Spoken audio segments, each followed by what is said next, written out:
જૂનાગઢ ભાજપના ધારાસભ્ય સંજય કોરડિયાનું સ્ફોટક નિવેદન જાહેર મંચ પરથી મહિલાઓ દીકરીઓની સલામતીને લઈને આપ્યું નિવેદન। સંજય કોરડિયાએ કહ્યું કે પોતાની સુરક્ષા માટે દીકરીઓ આત્મનિર્ભર બને, પોતાની સુરક્ષા પોતે કરે, પોતાની સુરક્ષા માટે અન્ય કોઈ પર નિર્ભર ન રહે। આપણે ઊભા હોય તો 5 ફૂટ દૂરથી શોટ લાગવો જોઈએ। એક વખત હિંમત કરી લેશો તો તમારી પાસે આવતા કોઈ વિચાર કરશે।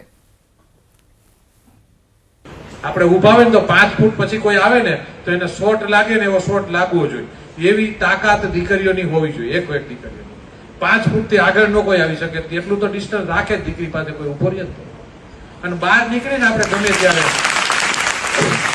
ત્યારે એક વસ્તુ ધ્યાન રાખવાની, આપણે નથી ગમતું એ વસ્તુ આપણી ટેરેટરીની અંદર આવે ને એટલે ફેરવીને બે મારી જ લેવાની, કોઈના બાપની ચિંતા નહીં કરવાની। એક વખત હિંમત કરી લેશો ને એટલે તમારી પાસે કોઈ આવતા વિચાર કરશે, અને એ હિંમત હોવી જ જોઈએ દીકરીની અંદર।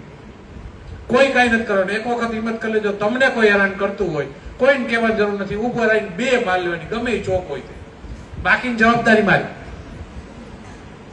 આ ક્ષમતા દીકરીઓની અંદર હોવી જ જોઈએ, એ તાકાત દીકરીઓની અંદર હોવી જોઈએ કે આપણી પાસે કોઈ ના આવે, આપણી ઈચ્છા હોય તો જ એ 5 ફૂટથી અંદર આવી શકે, બાકી આઘો રહીને જ વાત કરે કોઈ પણ।